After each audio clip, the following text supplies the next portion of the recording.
He took the twins, divorced, and lied that their mother was dead. 10 years later, she saw them crying at a grave. "Hi, my very beautiful, precious, and loyal family. How are you today? I don't even have the right words to express how deeply I love you. You are not just viewers. You are my real family. My beautiful sisters and brothers, my precious daughters and sons. You are the heartbeat behind everything I do. Your love is my shelter, your support is my strength, and your kindness is the reason I wake up every day with hope in my heart. A heartfelt prayer for my beautiful family. May the heavens pour peace into your hearts. May your nights be restful, your days be filled with light, and your souls be wrapped in love that never fades. I pray that every silent tear you've cried turns into rivers of joy, that every door that closed in your face opens in the most beautiful way. May your life overflow with grace, with healing, with second chances, and may you never ever forget how deeply you are loved. But today, my heart is broken. I am truly disappointed. YouTube has once again reduced our reach.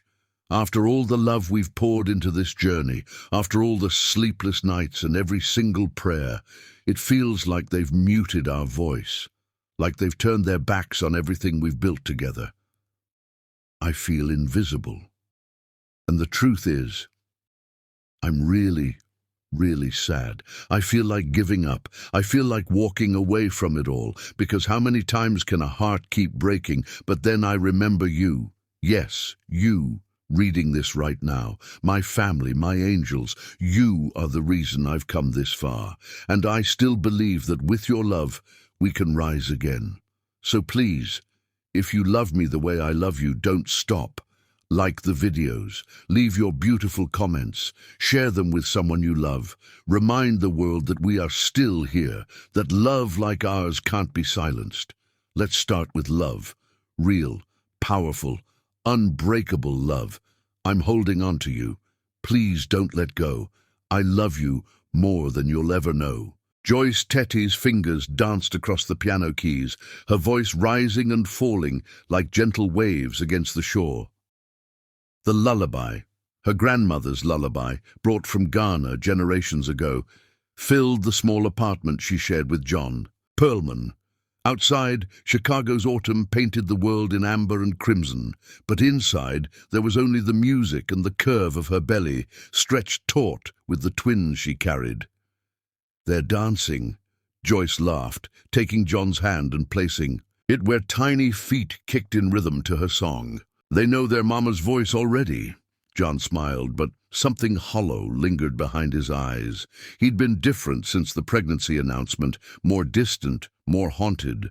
Joyce attributed it to nerves. After all, twins were twice the blessing, but also twice the responsibility. "What will we name them?" she asked, leaning her head against his shoulder. "I've always liked Xavier," John said, his voice softening, "and Nasir. Strong names." "Xavier and Nasir Perlman." Joyce tested the names on her tongue, like tasting exotic fruit. "They're perfect." Later that night, while John slept, Joyce wrote in the journal she'd been keeping since the pregnancy began, a record of hopes and dreams meant to be a gift for her sons when they were old enough to understand how deeply they'd been loved, even before they drew their first breaths. "My sweet boys," she wrote, "today your father chose your names, Xavier and Nasir, names with strength and dignity. I already sing to you, and sometimes I feel you respond, especially to the lullaby my grandmother sang to me. One day I'll teach it to you, and perhaps you'll sing it to your own children." She couldn't have known then that John lay awake beside her, eyes fixed on the ceiling, listening to the scratch of her pen. She couldn't have known that behind his tender smiles lay a plan born of his deepest fears, the abandonment by his own mother at age 5, the foster homes that followed, the terror that history would repeat itself. "I won't let them take you. From me," he whispered to himself while Joyce slept. "I won't survive losing anyone else." The pregnancy progressed with typical discomforts, but Joyce bloomed. Her skin glowed, her voice somehow richer when she sang at the local jazz club where she'd performed since college. John accompanied her less and less frequently, claiming work demands at the construction company where he managed projects. In reality, he spent those evenings in clandestine meetings with his childhood friend, Dr. James Foster. "What you're suggesting is criminal," James said during one such meeting, his coffee untouched between them. "You can't seriously be considering this." "She'll leave eventually," John insisted, eyes darting nervously. "They always do. And she'll take my sons. You know what that did to me, growing up without a mother, without anyone." "John, you need help." "Therapy, not—" "I've made up my mind. Will you help me or not?" On a snowy December morning, Joyce went into labor 2 weeks early. The contractions came fast and vicious, doubling her over in the kitchen where she'd been preparing breakfast. "John," she called out, clutching the counter, "it's time!" The drive to the hospital passed in a blur of pain and anticipation. Joyce gripped John's hand so tightly his fingers went numb, but he didn't pull away. At the hospital, the hours stretched endlessly as Joyce's labor progressed. Complications arose. Her blood pressure spiked dangerously high. The twins were in distress. The delivery room became a flurry of controlled chaos. "We need to perform an emergency C-section," the attending physician announced. John nodded, pale but composed as they wheeled Joyce away. The surgery succeeded. 2 healthy boys entered the world crying lustily, each with 10 perfect fingers and toes. Joyce, exhausted but euphoric, held them briefly against her chest. "My Xavier," she whispered to the firstborn. "My Nasir," to the second. "I've waited so long to meet you." But the joy was short-lived. Joyce began hemorrhaging severely. As medical staff rushed to stabilize her, they gave John the twins and urged him to wait outside. The last thing Joyce saw before unconsciousness claimed her was John's face looking down at her, a strange mixture of sorrow and resolve in his eyes. When she woke hours later, weak from blood loss and still groggy from anesthesia, the room was empty. No John. No babies. "Where are my sons?" she asked the nurse who came to check her vitals. "Your husband took them for tests," the nurse replied with a reassuring smile. "Standard procedure for twins. They'll be back soon." But they didn't come back. Hours passed, then a day. Joyce's panic grew with each passing moment. Hospital staff eventually admitted they hadn't seen John or the babies since he'd left with them, claiming to be transferring to another hospital for specialized care. "He can't have just disappeared with them," Joyce insisted, trying to rise from her bed despite her weakness. "Please, call the police." By the time authorities became involved, John had vanished completely. The apartment was emptied of his belongings, and the twins' newly purchased baby items. His workplace reported he'd resigned via email the day after the births. His bank accounts were closed. Meanwhile, 300 miles away in a small lakeside town, John registered as a widower at the local clinic, introducing his newborn twins to Dr. Foster, who had relocated his practice months earlier as part of their plan. "Their mother died during childbirth," John explained to the sympathetic nurse, tears streaming genuinely down his face. "I couldn't stay in Chicago. Too many memories." Back in Chicago, Joyce was released from the hospital to an empty apartment and a nightmare that was only beginning. The police investigation stalled quickly. There was no evidence of foul play. Since John was the twins' father, some officers even suggested Joyce might be mentally unstable, a theory John had carefully planted through calls to her physician, expressing concerns about her emotional state during pregnancy. "He took my babies," Joyce repeated to anyone who would listen. "He disappeared with my sons." Only Auntie Abina, her father's sister, believed her without question. The elderly woman took Joyce into her small home on the city's south side, brewing bitter herbs to help her recover physically while whispering ancient prayers to sustain her spirit. "The darkest night still ends," Auntie Abena promised, holding Joyce as she sobbed, "and you will find your children. This I know." In the following weeks, Joyce moved mechanically through the motions of life, filing police reports, consulting attorneys she couldn't afford, searching social media for any trace of John. Each night, she sang her grandmother's lullaby to an empty room, believing somehow that across the distance, her sons might feel the vibration of her voice in their dreams. "I will find you," she promised the empty air. "If it takes forever, I will find you." Chapter 2. The Beautiful Lie. The first year without his son's mother was the hardest for John Perlman. The twins cried often, as if sensing the absence of the woman who had carried them. On sleepless nights, John would pace the floor of his grandmother's renovated lake house, a baby cradled in each arm, humming a melody he couldn't quite place, the echo of Joyce's lullaby that had somehow imprinted itself on his memory. "Your mother loved you so much," he would whisper to them. "She gave her life for you." By their first birthday, John had crafted the first version of what would become their family mythology, a beautiful, tragic story of Joyce Tetty, the amazing woman who had died, bringing them into the world. He commissioned a headstone in the town cemetery, simple but elegant, with Joyce's name and the inscription, "Her final heartbeat became their first breath." On that cold December day, John bundled up his year-old sons and brought them to the gravesite for the first time.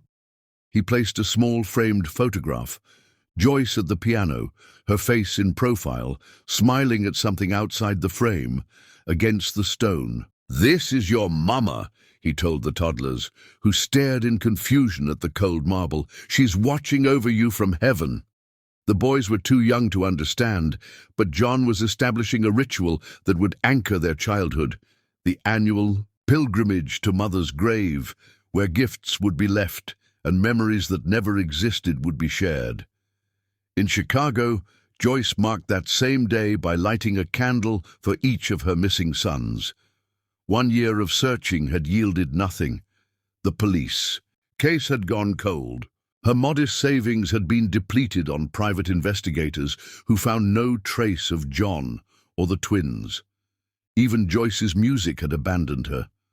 Whenever she sat at the piano in Auntie Abena's small living room, her fingers froze above the keys. "You must keep playing," Auntie urged her. "Your music is your strength." "My strength died the day they took my babies," Joyce replied, but she forced herself to place her fingers on the keys anyway. The melody that emerged wasn't one she consciously chose. It was the lullaby, the one her grandmother had taught her, the one she had sung to her unborn sons. As the familiar notes filled the room, something shifted inside her. Grief turned to resolve. The next day, Joyce took a job waiting tables at a diner. In the evenings, she began playing again at small venues. Every dollar went into a coffee can labeled, "Find Them." Every spare moment was spent scanning newspapers, calling hospitals in neighboring states, following any lead, no matter how small. As the twins grew, so did John's elaborate fiction.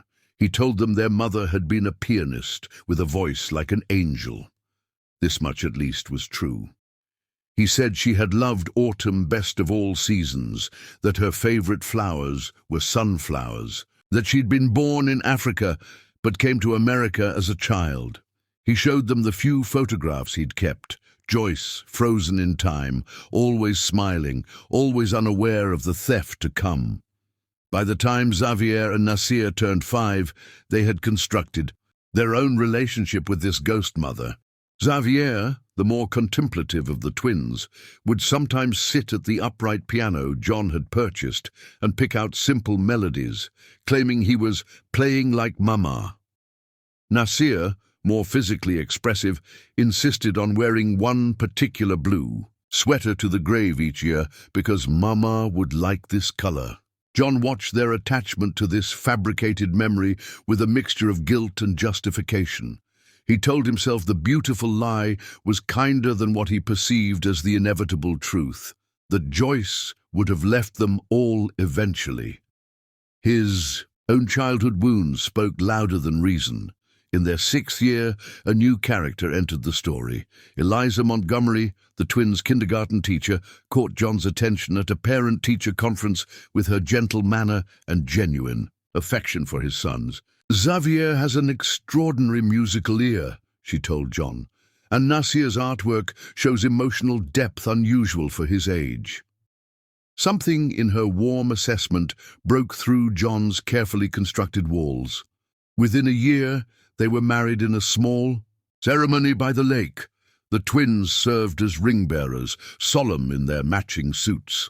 "Now we have a mother again," Nasir announced at the reception, causing an awkward silence to fall over the gathering. Eliza knelt before him, taking both boys' hands. "I can never replace your mother," she said carefully, glancing at John, "but I promise to love you with all my heart." That night, after the boys were asleep, Eliza asked John about their birth mother for the first time. He recited the practiced story, his voice steady but his eyes avoiding hers. "You never talk about her," Eliza observed. "It might help the boys to hear more." "It's still difficult," John said, ending the conversation. Meanwhile, Joyce's search continued. The coffee can became a savings account. The small gigs became regular performances at respected venues. Her name appeared in local music publications. She established a network of friends in the industry who helped spread the word about her missing sons. But 7 years had passed, with no solid leads.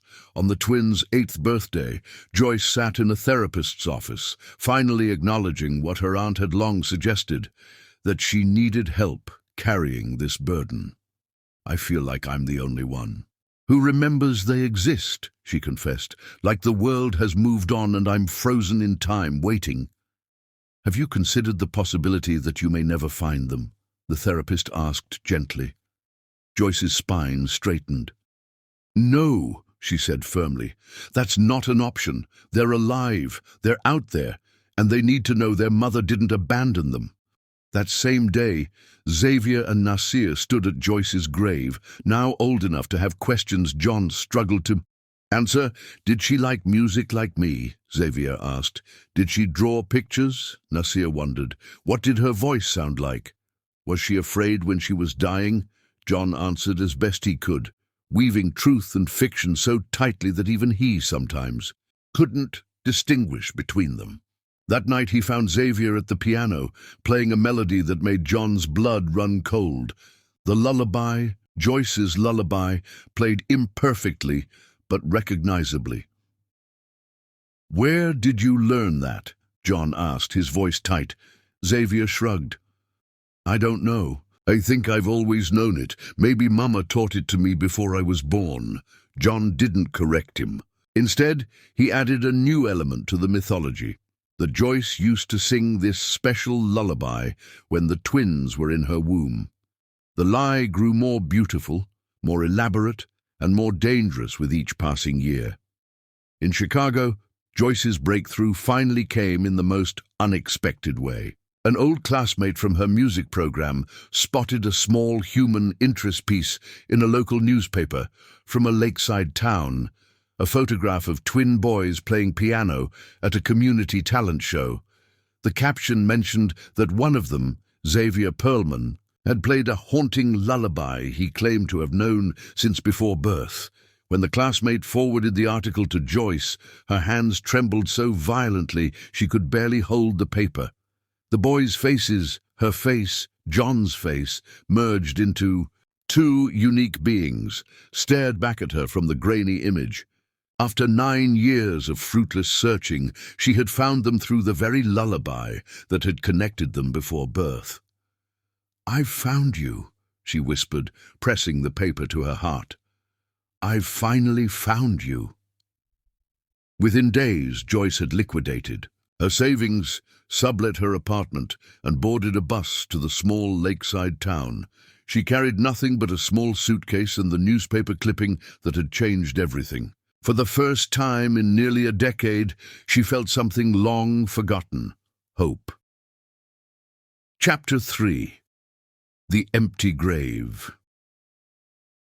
The lakeside town of Millfield was smaller than Joyce had imagined, just a few streets of shops surrounding a quaint town square, neighborhoods of modest homes spreading outward like ripples on water, and beyond that, the vast expanse of Lake Michigan shimmering in the autumn sunlight. She had chosen to arrive in December, knowing from the newspaper that the twins' birthday was approaching. 9 years since she had held them as newborns, 9 years of emptiness and searching. Joyce checked into the only bed and breakfast in town, a Victorian house run by an elderly woman named Harriet Collins. The room was small but cozy, with floral wallpaper and a window overlooking the lake. "What brings you to Millfield?" Mrs. Collins asked as she showed Joyce around. "Not many visitors this time of year. I'm a music teacher," Joyce replied with a prepared story. "I'm considering a position at the local school." It wasn't entirely a lie. Joyce had indeed been teaching music for the past few years to support herself. The school part, however, was a carefully constructed plan, her way into her son's world without immediately disrupting it. "Oh, how lovely. My neighbor's boys are very musical, especially the one named Xavier. His father says he gets it from his mother, God rest her soul." Joyce's heart contracted painfully. "His mother passed away?" "During childbirth, poor thing. Left Mr. Perlman with twin boys to raise on his own, though he's remarried now. Lovely woman, Eliza. She teaches kindergarten." Joyce fought to keep her expression neutral. "How sad for the children to grow up without their mother. They visit her grave every year on their birthday," Mrs. Collins continued, unaware of the effect her words were having. "The whole town knows the story. Such a tragedy, but so beautiful how they honor her memory." That night Joyce lay awake, staring at the ceiling, her mind racing. A grave. John had gone so far as to create a grave for her, a final resting place for a woman who was very much alive. The cruelty of it overwhelmed her, but also steeled her resolve. Somewhere in this town, her children were sleeping, believing themselves, half-orphaned, mourning a mother who had spent every day of their lives searching for them. The next morning, Joyce asked Mrs. Collins for directions to the cemetery, claiming she wanted to pay respects to an old friend buried there. The elderly woman drew her a simple map, marking the path with a shaky hand. "It's peaceful there," Mrs. Collins said, "especially the newer section by the oak trees." The December air was crisp and cold as Joyce made her way through the iron gates of the cemetery. Dead leaves crunched beneath her boots as she followed the winding path toward the section Mrs. Collins had indicated. Her breath formed small clouds in the air, her heart pounding so loudly she was sure it could be heard among the silent headstones. And then she saw it, a modest marble marker beneath a bare oak tree. As she drew closer, her own name came into focus, carved in elegant script: Joyce Tetty Perlman, beloved mother of Xavier and Nasir. Her final heartbeat became their first breath. Joyce's knees gave way. She sank to the frozen ground before her own grave, hand covering her mouth to stifle the scream that threatened to escape. The absurdity, the horror of staring at one's own headstone, it was beyond anything she had prepared herself for. Beneath, the inscription was a birth date, her real one, and a death date, December 15th, the twins' birthday. "You don't exist here," she whispered to herself. "In this town, in their world, you're nothing but a beautiful memory." She might have remained there for hours, frozen in shock, had she not heard voices approaching from the cemetery entrance. Instinctively she rose and moved behind the oak tree, her dark coat blending with the shadows. The small procession that came into view made her breath catch in her throat. John, older now, his hair touched with grey at the temples, walked solemnly alongside a slender woman with auburn hair. Eliza, Joyce presumed. And between them, holding each adult's hand, were 2 boys, her sons, 9 years old, yet Joyce would have known them anywhere. Xavier, slightly taller, with her high cheekbones and full lips, but John's serious eyes. Nasir, with her curls and warm brown skin, but John's square jaw already forming. They wore matching blue coats and carried small packages wrapped in simple brown paper. Joyce pressed herself against the tree trunk, heart thundering as the family approached her grave. She could hear their footsteps, then their voices, carrying clearly in the still winter air. "Happy birthday, boys," John said softly, "and happy Angel Day to your mother."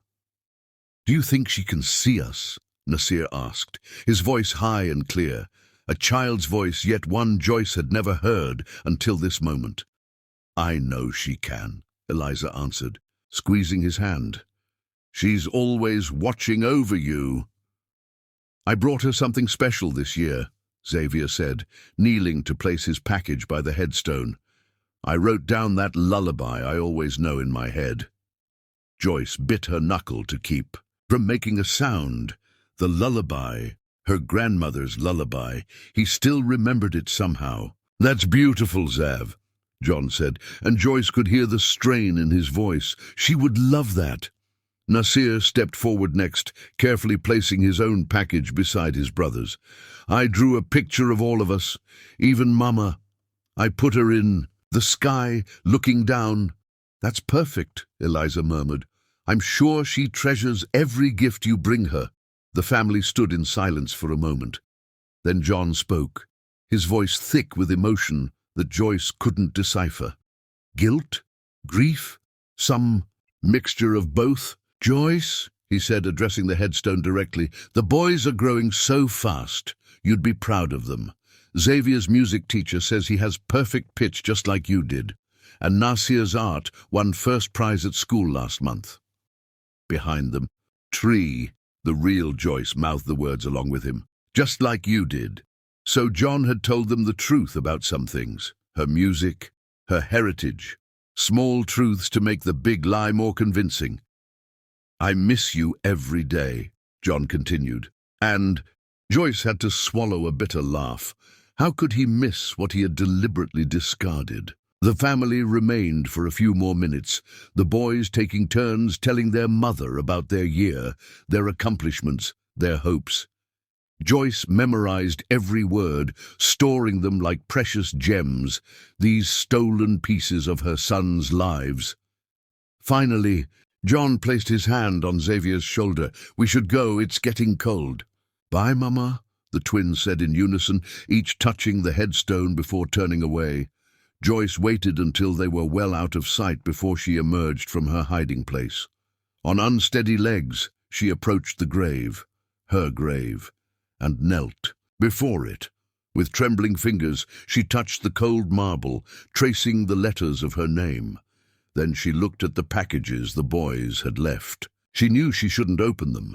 They were meant for a ghost, not for her, but these were the first gifts from her children she had ever received. Carefully, reverently, she unwrapped the first package, Xavier's gift. Inside was a sheet of music paper, the notes written in a child's careful hand. The lullaby, her grandmother's lullaby, imperfectly transcribed but unmistakable. Beneath it, Xavier had written, "I hear this in my dreams sometimes. Dad says you used to sing it to us before we were born." The second package contained Nasir's drawing, a colorful scene showing two boys playing by a lake, a man and woman standing nearby, and above them all, floating in the sky, a woman with a halo and angel wings. The face he had given this heavenly mother was clearly based on the few photographs John had kept. Yet Nasir had somehow captured Joyce's smile perfectly. At the bottom of the drawing, in a child's uneven printing, "To Mama in heaven.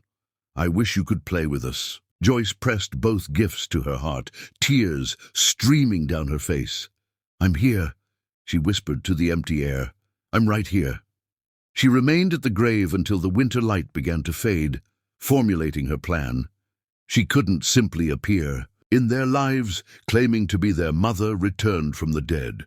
The shock would be too great, the betrayal too sudden. She needed to enter their world gradually, become a part of it, gather evidence of John's deception, and prepare the ground for the truth. As dusk settled over the cemetery, Joyce carefully rewrapped the gifts and returned them to the grave. These weren't meant for her, not yet, But soon, she promised herself, soon her sons would know that their mother had never abandoned them, had never stopped searching, had never stopped loving them. "This isn't my grave," she said aloud, rising to her feet. "And this isn't the end of our story." Walking back to the bed and breakfast, Joyce felt a strange calm settle over her. For 9 years, she had imagined this moment, dreaded it, yearned for it. The reality was both worse and better than she had anticipated. Worse, because the lie John had created was so complete, so beautiful in its tragic simplicity. Better, because, despite everything, something had survived. The lullaby, the connection that could never be severed. As she reached Mrs. Collins's Victorian house, Joyce made her decision. Tomorrow she would visit the school where Eliza taught, where her sons learned. She would begin the careful process of reclaiming her place in their lives, not as a ghost, but as a living, breathing mother who had never stopped looking for them. Chapter 4. The Music Teacher. Millfield Elementary School was a red brick building with wide windows and children's artwork displayed in the hallways. Joyce stood in the principal's office, resume in hand, heart racing beneath her calm exterior. She had spent the night researching the school, discovering that their music teacher had recently taken a leave of absence for a family emergency. The timing couldn't have been more perfect. "Your credentials are impressive, Ms. Addo," Principal Wilson said, reviewing her application.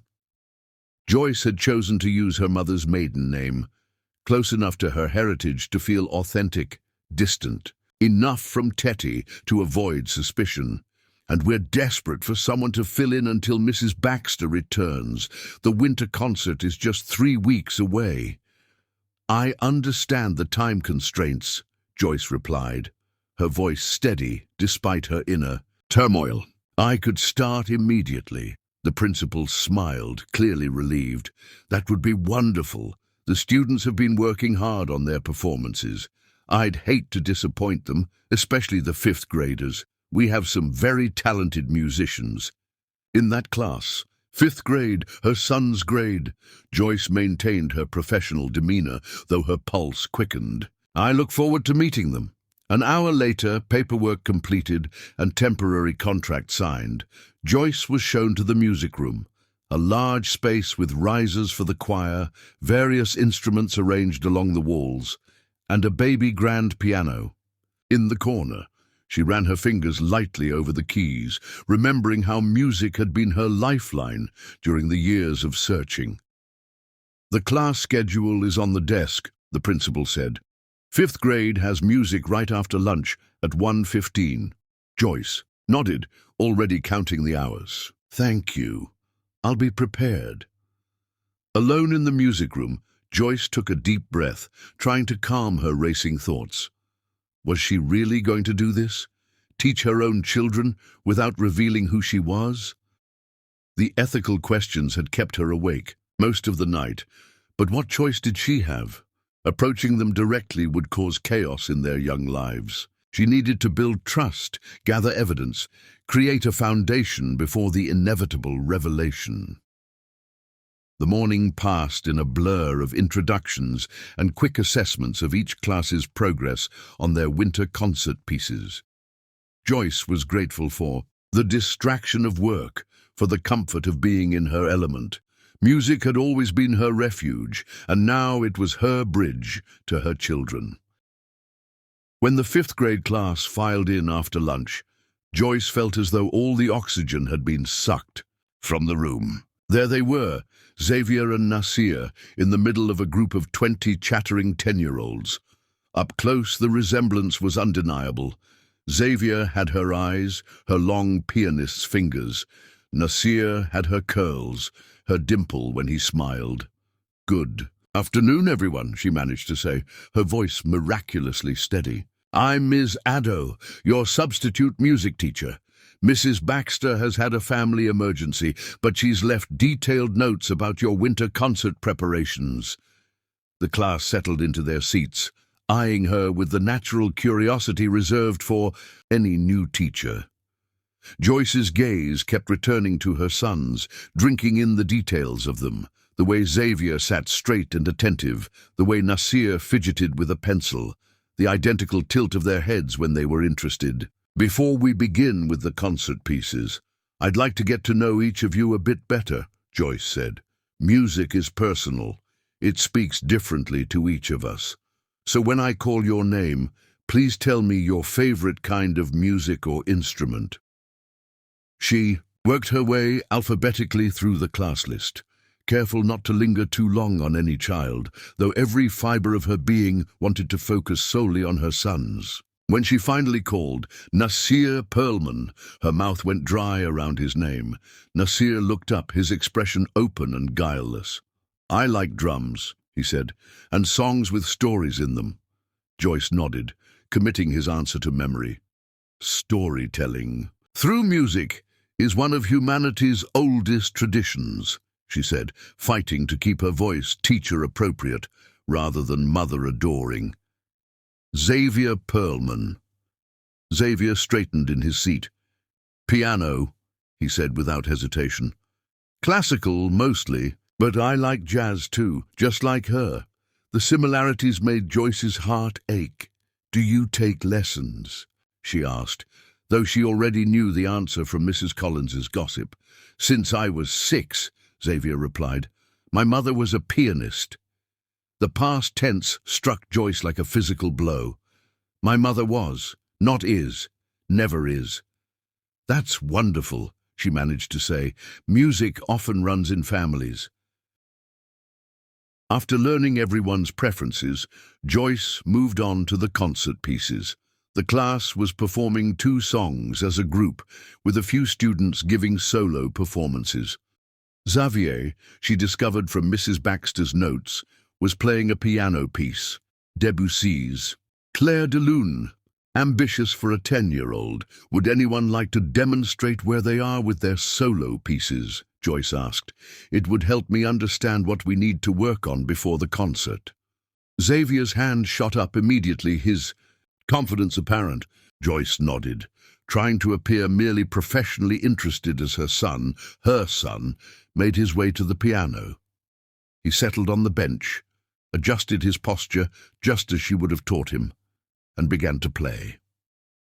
The opening notes of Clair de Lune filled the room, not perfect but remarkably accomplished for his age. Joyce watched his hands, her own fingers twitching with the muscle memory of the piece. She had played it countless times, had imagined teaching it to her children someday. Halfway through, Xavier faltered at a difficult passage. Without thinking, Joyce moved to his side. "May I?" she asked. When he nodded, she sat beside him on the bench, close enough to feel the warmth of him, to smell the child-sweet scent of his hair, to see the furrow of concentration between his brows that mirrored her own. "This transition is tricky," she said, demonstrating the correct fingering. "Try to feel the music's natural breathing points." Xavier watched intently, then imitated her movements. His fingers were smaller than hers, but followed the same patterns. When he successfully navigated the passage, the smile he turned toward her was blinding in its joy. "Like that?" he asked. "Exactly like that," Joyce replied, her throat tight with unshed tears. This simple interaction, teaching her son a piece of music, was something she had dreamed of for 9 years, something that had been stolen from her. And now, here it was, happening in the most unexpected way. The rest of the class period passed in a haze of emotion, carefully concealed beneath professional guidance. Joyce worked with each student on their concert pieces, but her awareness never left her sons. The way Nasir tapped his foot to keep time, the intense concentration on Xavier's face when he played, the identical way they both raised their eyebrows. When confused, as the class was preparing to leave, Xavier approached her desk. "Miss Addo, could you help me with that section again tomorrow? I really want to get it right for the concert." "Of course," Joyce said, her heart soaring at the prospect of more time with him. "That's what I'm here for." Nasir joined his brother. "Do you know any African songs?" he asked suddenly. "Our mom was from Ghana, and Dad doesn't know any of her music except this one lullaby." The question nearly undid her composure. "I know many," she replied carefully. "I'd be happy to teach you some." Cool, Nasir said with an easy smile that was so like her own. Dad says music is in our blood because of her. Your father is right. About that, Joyce managed to say. Music has a way of connecting us across time and distance. As the twins left the classroom, Joyce sank into her chair, overwhelmed by the complexity of emotions coursing through her. She had done it, spent time with her sons, taught them, spoken to them. After 9 years of emptiness, she had finally begun to reclaim her place in their lives, even if they didn't know it yet. But the joy of connection was tempered by profound grief for all she had missed. First words, first steps, first days of school. And beneath it all simmered a righteous anger at John for his elaborate deception, for creating a beautiful lie built on her erasure. That evening, back at Mrs. Collins's bed and breakfast, Joyce sat by the window overlooking the lake, writing in her journal as she had done every night since the twins were born. Today I taught you, she wrote. Xavier, your fingers already find the music's heart, just as mine always have. Nasir, you asked about songs from Ghana, not knowing they are your birthright. I wanted to gather you both in my arms and tell you everything, but the truth must wait a little longer. For now, I'll be your teacher, earning your trust note by note, until the time comes when I can be what I've always been, your mother. She closed the journal and stared out at the moon-silvered lake. Somewhere in this small town, her sons were, settling into bed, perhaps listening to John tell them stories about a mother who had died bringing them into the world. But she was here now, breathing the same air, occupying the same space. The distance between them was closing day by day. For the first time in 9 years, Joyce fell asleep with a sense of hope, however complicated. Tomorrow she would see her sons again. Tomorrow, another small piece of the life that had been stolen from her would be reclaimed. Tomorrow, the beautiful lie would begin, imperceptibly but inevitably, to unravel. Chapter 5. Suspicions. Eliza Montgomery Pearlman prided herself on her intuition. As a kindergarten teacher, she had learned to read the subtle signals children gave when something wasn't right. A hesitation before answering, a gaze that skittered away, small tells that spoke volumes. Perhaps that was why, from the beginning of her relationship with John, she had sensed shadows lurking beneath the surface of his grief. At first, she had attributed it to the trauma of losing his wife. What could be more devastating than watching the mother of your children die, bringing them into the world?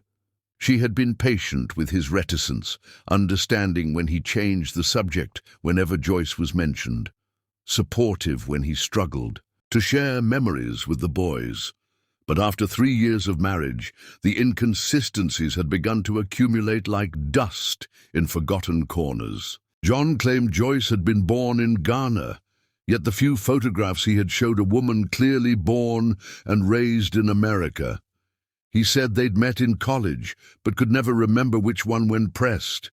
He described Joyce as passionate about women's rights, then, in another conversation, portrayed her as completely traditional and family-focused. Small discrepancies, perhaps, but they nagged at Eliza, especially because John became defensive whenever she pointed them out. Memory is tricky, he would say, or it was a difficult time, effectively shutting down any deeper examination. Then there were the practical mysteries, the absence of a death certificate in their files. John claimed it was lost in the move. The lack of any extended family on Joyce's side. He said they had remained in Ghana and lost touch. The missing wedding album, destroyed in a basement flood, supposedly. Eliza had learned to navigate around these gaps, to focus on the present. Her love for the twins, her growing relationship with them, the family they were building together. But sometimes, late at night, she would look at her husband sleeping beside her and wonder what else he might be capable of hiding. The twins themselves occasionally sparked her doubts. There was the time 7-year-old Xavier had asked, "Did Mama have a favorite song?" and John had hesitated before answering. Something classical, I think. The vagueness had seemed odd for a husband describing his beloved wife. Then there was Nasir's persistent question about his mother's laugh. What did it sound like? To which John had never provided a satisfying answer. Most troubling was the lullaby, the one Xavier somehow knew, the one John claimed Joyce had sung to them before birth. Once when Eliza had asked to learn it, so she could sing it to the boys too, John's face had clouded over with an emotion she couldn't quite name. Not grief, but something closer to fear. "I don't really remember it," he'd said, though Xavier played it often. It was her thing with them. On the Tuesday after the twins' birthday visit to the cemetery, Eliza was organizing John's home office, a task he had reluctantly agreed to after months of her gentle prodding about the disorganized space. The boys were at school, John at work overseeing a construction project in the next town over. The house was quiet as she sorted through years of accumulated papers, the winter sunlight casting long shadows across the hardwood floor. In the back of the bottom drawer of his filing cabinet, tucked behind tax records and insurance policies, Eliza found a sealed envelope marked simply J. Something about it, the careful hiding place, the minimalist labeling, made her heart beat faster. For several minutes, she sat with it in her hands, debating whether opening it constituted a breach of trust. Trust, she finally decided, required honesty as its foundation, and honesty had been in short supply regarding John's past. Inside the envelope was a stack of newspaper clippings, yellowed with age. The headline of the first one made her blood run cold. "Local mother claims father. Abducted twin newborns." The article, dated 9 years earlier, included a photograph of a woman who was unmistakably the same person as in the few pictures John had kept, Joyce Tete. According to the article, Joyce claimed that while she was unconscious following a difficult delivery, John Perlman had taken their newborn twin sons and disappeared. Hospital staff had initially believed he was transferring the babies to another facility for specialized care, but he never returned. Joyce was quoted as saying, "He took my children. He disappeared with my sons." Eliza's hands trembled as she read through the remaining clippings. Follow-up articles showing Joyce at press conferences pleading for information, her eyes hollow with desperation, yet fierce with determination. A feature piece on her tireless search, describing how she worked multiple jobs to fund private investigators.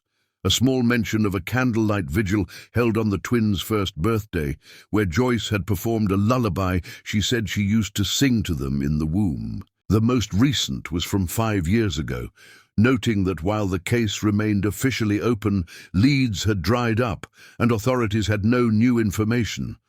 There was no mention in any of the articles of Joyce's death. No reports of a tragic end to her search. According to these clippings, Joyce Tete had been very much alive, at least until 5 years ago. "My God," Eliza whispered to the empty room, her voice sounding strange and distant to her own ears. "What did you do, John?" She spread the clippings across his desk, mind racing to make sense of what she was seeing. Had Joyce died sometime in the past 5 years? But that wouldn't explain the story John had always told about her dying in childbirth. Had he invented that narrative to hide the fact that he'd taken the children without her consent? But why would he keep these articles if he wanted to erase the truth? Eliza remembered the grave they visited every year, the flowers the boys carefully placed there, the tears John shed as he spoke to the headstone.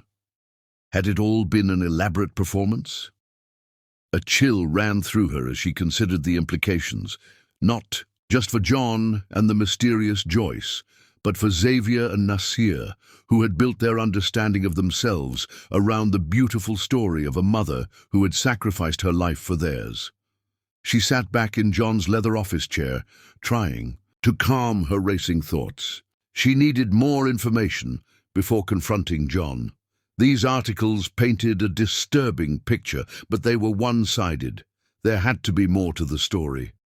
At the bottom of the envelope, she found something else, a folded sheet of paper that turned out to be a letter, handwritten in a flowing script, the ink slightly blurred in places, as if tears had fallen on it.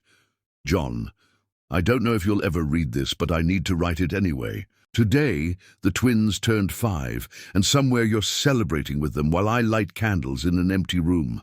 I've tried everything to find you. Private investigators, internet searches, appeals to the public. I won't stop looking. They are. My children too. I don't understand why you did this.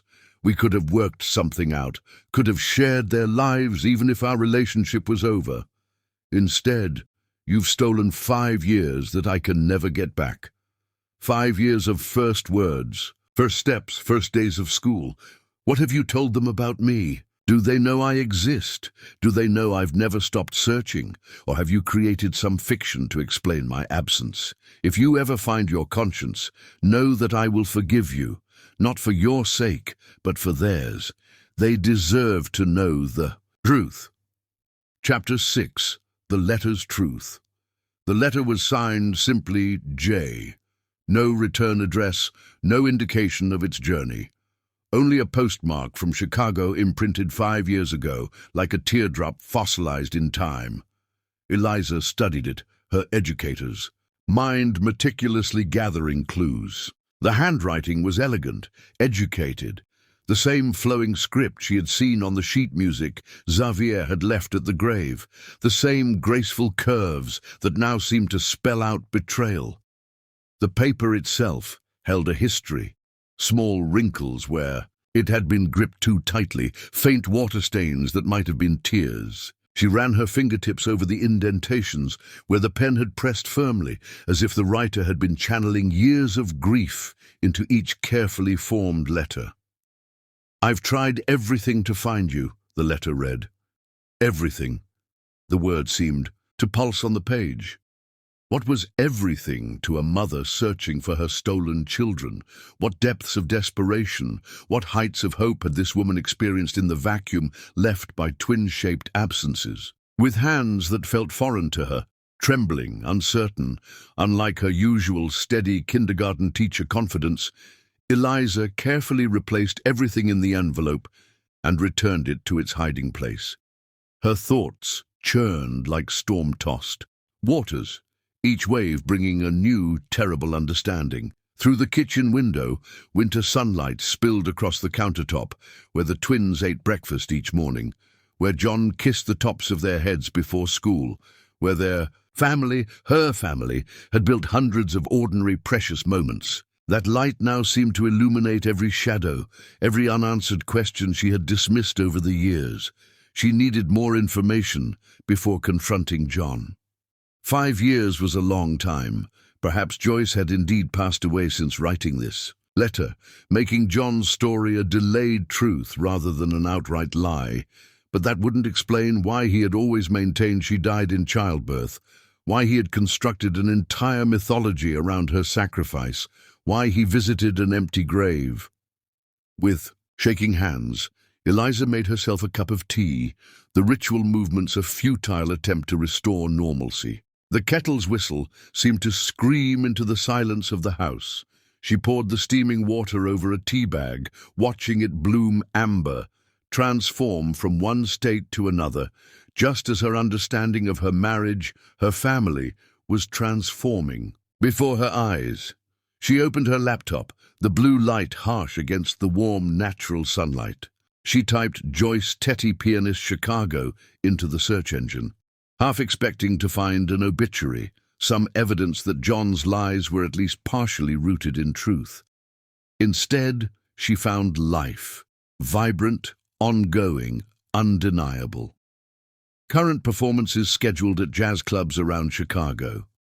Recent reviews praising Tetty's soulful interpretations that speak of both technical mastery and profound emotional depths. A small but respectable career that appeared very much active, and in the images, unmistakably the same woman from John's photographs. Older now, her face sculpted by a decade of searching but undeniably, incontrovertibly alive. The teacup clattered against its saucer as Eliza set it down too forcefully. The evidence arranged itself with terrible clarity. John had not only taken the children without their mother's consent, he had fabricated her death, constructed an elaborate fiction that robbed not just Joyce of her children, but the children of their mother. The annual cemetery visits, the stories, the carefully maintained mythology of maternal sacrifice, all orchestrated to conceal what appeared to be a calculated abduction. But why? John wasn't a monster. She had lived with him for 3 years, watched his tenderness with the twins, his patience, his unwavering commitment to their happiness. He loved them fiercely, devoted himself to their well-being. What darkness could drive a good man to such an extreme act? The memory of a conversation from early in their relationship surfaced like a sudden undertow. They had been walking along the lakeshore, autumn leaves skittering across their path. They had been discussing childhood, and John had revealed, haltingly, that his own mother had abandoned him at age 5. "She just disappeared one day," he had said, his voice flat with old pain. "My father was already gone. I went into foster care, never saw either of them again." At the time, Eliza had seen it as a tragic backstory that explained his intense devotion to the twins, his determination that they would never experience the rootlessness he had known. Now she wondered if it was something darker, a wound so deep it had distorted his thinking, led him to believe that taking the children was somehow protecting them from a similar abandonment. Had he convinced himself that Joyce would leave eventually, that he was simply preempting the inevitable? The sound of the school bus rumbling down their street pulled Eliza from her thoughts, the familiar squeal of brakes marking the end of her private reckoning. She quickly closed the search browser, splashed cold water on her face, and prepared to greet the twins as if her entire understanding of their family hadn't just been upended. As if she wasn't looking at them now, through an entirely new lens, as children not only of John's love, but of his most terrible fear. Xavier and Nasir burst through the door with their usual exuberance, backpacks clattering to the floor, despite her frequent reminders about the coat hooks. Winter air followed them inside, along with their overlapping voices, excited about something new at school. "Ms. Addo taught us an African song today," Nasir announced, eyes bright with the particular joy he always found in music. "She says it's from Ghana, just like our real mom." Eliza froze, the casual reference striking her with new significance. "Ms. Addo, the new music teacher," Xavier explained, unzipping his coat with the methodical care that characterized his approach to everything. "Mrs. Baxter had to go help her mother, who broke her hip. She's really good at piano," Nasir added, already rummaging in the refrigerator. "She helped Xavier with his concert piece. She showed him this trick with his fingers that made the hard part way easier." Eliza forced a smile, trying to appear merely interested rather than alarmed. "That's wonderful. What does this new teacher look like?" The boys exchanged a glance, finding the question odd. "I don't know," Nasir said with a shrug, his attention primarily on the leftover cake he'd discovered. "She's pretty, I guess. She has curly hair like mine. And she knows lots about music," Xavier added, spreading his sheet music on the table, his precise movements reminiscent of his father's careful drafting at his architecture desk.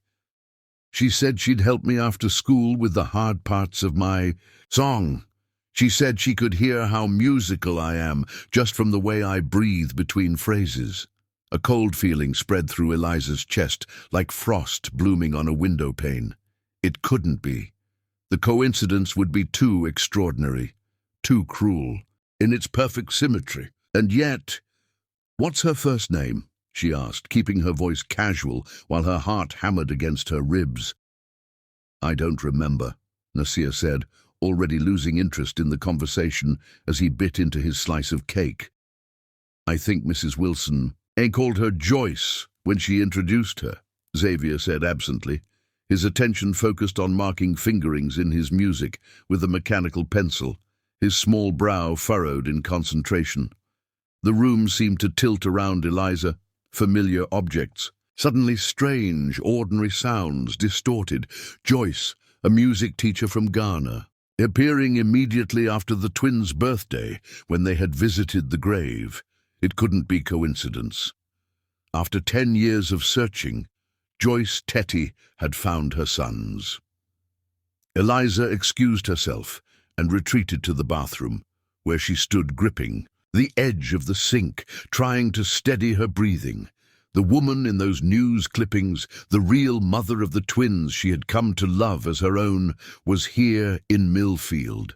Not only here, but already building a relationship with her sons under the guise of being their teacher, already noticing Xavier's musicality, already teaching them songs from their heritage, already connecting through the art that had apparently been in their blood all along.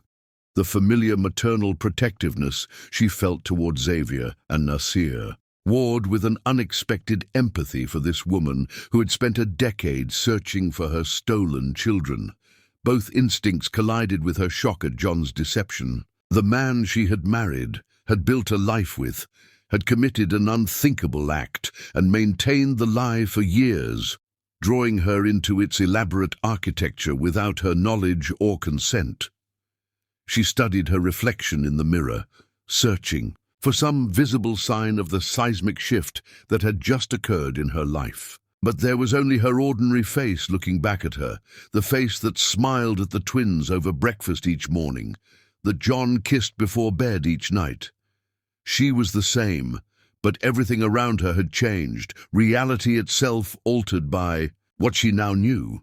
What would happen when the truth emerged? What would it do to the twins to learn that their entire understanding of their origin story was false? That their mother hadn't died giving them life, but had been desperately searching for them all these years, while their father performed annual rituals at an empty grave. The cruelty of it. The twins mourning a mother who mourned them in turn, separated by nothing more substantial than a lie, made Eliza physically ill. By the time she emerged from the bathroom, her face carefully composed into its usual calm expression, Eliza had made her decision. This wasn't about her or John or even Joyce. It was about 2 10-year-old boys whose worlds were about to be shattered regardless of what she did. The only question was how to minimize the damage, how to preserve what was worth saving in the wreckage of John's deception. She would meet with this Joyce Addo, or Tetty first, away from the twins. She would try to understand her intentions before any confrontation with John. If this woman truly was their birth mother, she deserved to be heard. But the twins deserved a careful, thoughtful revelation, not a sudden explosion of their reality. That night, as she lay beside John in their bed, this man she had loved, had trusted with her heart and with her future, Eliza felt the gulf between them widen with each of his steady breaths. He slept peacefully, unaware that she had discovered the foundation of lies beneath their marriage. She studied his profile in the dim light, the face she had woken up to for 3 years, and wondered how much of what she knew about him was real, and how much was carefully constructed fiction. She thought of Joyce Tetty, a woman she had never met, but whose absence had shaped her entire relationship with the twins. Had she lain awake on countless nights, wondering where her children were, if they were safe, if they remembered her at all? The thought was unbearable. Eliza turned away from John's sleeping form, curled around her own secret knowledge, and made plans for the morning. Chapter 7. 2 Mothers. The next morning, after John left for work and the twins caught the bus to school, Eliza drove directly to Millfield Elementary. The familiar red brick building had been her workplace until she'd taken a year off to write a children's book. A gentle story about a blended family finding their way together. The irony wasn't lost on her as she parked in the visitor's space, her knuckles white on the steering wheel. She gave the office secretary some excuse about dropping off lunch for Xavier and Nasir, then made her way to the music room. The hallway was quiet, classes in session behind closed doors, the only sound the soft squeak of her boots on the polished floor. She paused outside the music room, gathering her courage. Through the small window in the door, she could see a woman seated at the piano, playing a melancholy piece that seemed to fill the empty room with longing. The music spoke of absence, of waiting, of a sorrow carried for so long it had become part of the bearer's identity. Even from this partial view, Eliza could see the resemblance to Nasir in her profile, the same way Xavier's hands moved on the piano keys. For a moment, Eliza simply watched and listened, allowing the woman's music to speak to her directly, soul to soul. This was no imposter. This was a mother who had never stopped grieving, never stopped searching. This was the woman whose place Eliza had unknowingly filled, whose children she had helped raise, whose existence John had tried to erase. Taking a deep breath that did little to calm her racing heart, Eliza knocked on the door. The music stopped, abruptly, leaving a silence that seemed to ring with its absence. "Come in," called a warm voice, with just a hint of an accent, the same accent that occasionally colored Nasir's speech when he was tired or excited. Eliza entered the classroom, closing the door firmly behind her. The woman at the piano rose, a polite smile on her face that faltered as she took in Eliza's expression, as understanding bloomed between them like a dark flower. "You're not Joyce Addo," Eliza said without preamble, her voice steadier than she had expected. "You're Joyce Tetty, and those aren't just any students to you, they're your sons." The silence that followed her words seemed to stretch into infinity, a moment suspended outside of time. Joyce remained perfectly still, only her eyes betraying her shock, widening slightly before narrowing with calculation. Her fingers gripped the edge of the piano, as if seeking stability in its solid presence. When she finally spoke, her voice was carefully neutral, the voice of a woman who had learned to guard her emotions through years of disappointment. "I'm not sure what you're talking about." "Yes, you are." Eliza moved further into the room, her legs unsteady but her resolve firm. "I found the newspaper clippings John kept. Articles about a mother whose twin newborns were taken by their father. Articles about you." Joyce's composure cracked then, her professional mask giving way to raw emotion. She sank back onto the piano bench, hands gripping the polished wood, edge so tightly her knuckles blanched. "How did you—" She stopped, swallowed, her throat working visibly, then started again. "Are you going to tell him I'm here?" The question wasn't what Eliza had expected, not denial, not justification, but a practical query about her next move. It spoke volumes about Joyce's priorities. She wasn't concerned with defending her own actions, only with protecting her new connection to her sons. "I haven't decided yet," Eliza answered honestly, pulling a chair closer and sitting down, conscious of the need to level their physical positions, to create some semblance of equality in this impossible conversation. "I want to understand first.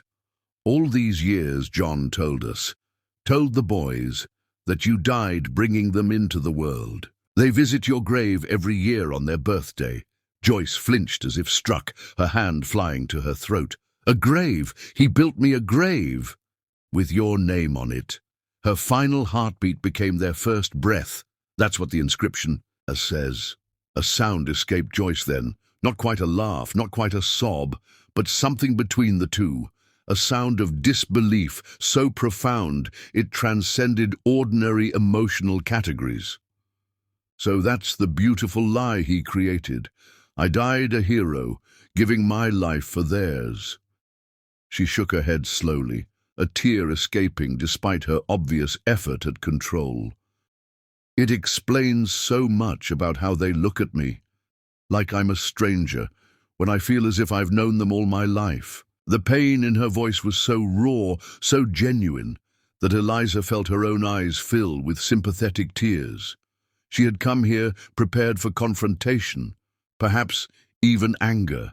She had not expected to find herself weeping alongside the woman whose children she had been raising. "I saw them," Joyce continued softly, her gaze distant with memory. "At the grave. My grave. They were leaving gifts, Xavier's music, Nasir's drawing. I waited until they left and Her voice broke. "I held those gifts, against my heart, the first presents from my children I've ever received." Eliza studied the woman before her, the biological mother of the children she had helped raise for the past 3 years. There was no denying the physical resemblance. Nasir had her curls and warm brown eyes, Xavier her high cheekbones and graceful hands. But beyond that, there was a dignity in her bearing, a quiet strength that reminded Eliza of the twins in their most determined moments. "What happened?" Eliza asked, her initial shock giving way to a need to understand. "The real story." Joyce looked at her for a long moment, assessing. Then, seemingly satisfied with what she saw, she began to speak. Her voice took on a distant quality, as if she were reciting a familiar, painful story she had told herself many times over the years. She told Eliza about the difficult pregnancy, the joy of the births, the hemorrhage that had left her unconscious, the waking to emptiness, the frantic search, the police who didn't take her seriously, the years of dead ends and false hopes. She spoke of working 3 jobs to pay for private investigators, of appearing on local news shows, of distributing flyers until her fingers were raw from paper cuts, of checking homeless shelters when despair overtook hope, of scanning the faces of every pair of boys she passed on the street, of the journal she had kept since her pregnancy, writing to sons who might never read her words. "I never stopped looking," Joyce concluded softly, her hands unconsciously mimicking the motion of cradling an infant. "Not for one day. I took any job that would allow me time to search. I saved every penny for private investigators. I learned to live with a hole in my heart, the exact size and shape of 2 baby boys I held only once." Her words hung in the air between them, undeniable in their raw truth. Eliza found herself believing every word, not just because they aligned with the evidence she had found, but because the pain in Joyce's voice was too profound to be manufactured. "And now that you've found them," Eliza asked, the question that had kept her awake through the night, "what's your plan?" "I didn't have one. Not really," Joyce admitted, running her hand across the piano keys without pressing them, a ghost of a melody. "When I saw them at the grave, my grave, I knew I couldn't just appear in their lives claiming to be their mother, returned from the dead. The shock would be too great." She gestured helplessly. "So I took this job thinking I could get to know them slowly, gather evidence of John's deception, then find some gentle way to introduce the truth." "There is no gentle way," Eliza said, her teacher's practicality asserting itself. "Not with something like this. No matter how carefully you reveal it, learning their father has lied to them their entire lives will devastate them." Joyce's eyes flashed with sudden fire, a glimpse of the passion that must have sustained her through a decade of searching.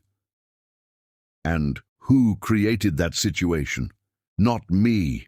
I've been the victim of his lies as much as they have." "I'm not defending him," Eliza clarified quickly, though part of her still struggled to reconcile the John she knew, patient father, loving husband, with the man who could commit such an unconscionable act. What John did was inexcusable.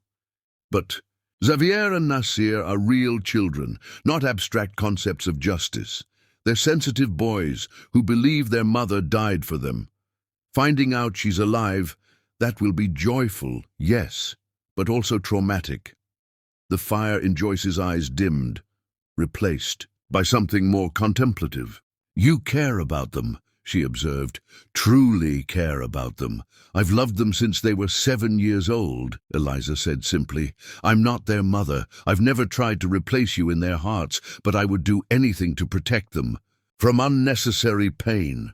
A complex emotion crossed Joyce's face, something between gratitude and jealousy, recognition and resentment. Here was a woman who had shared the everyday moments Joyce had been denied.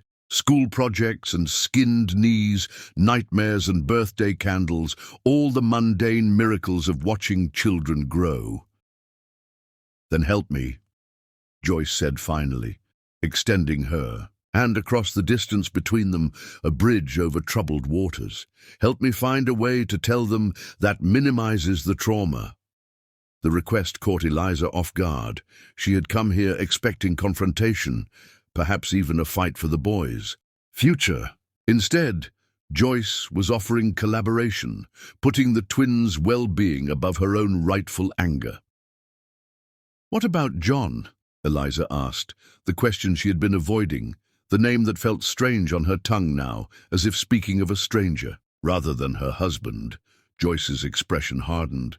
"I have no interest in reconciliation with the man who stole my children and told them I was dead.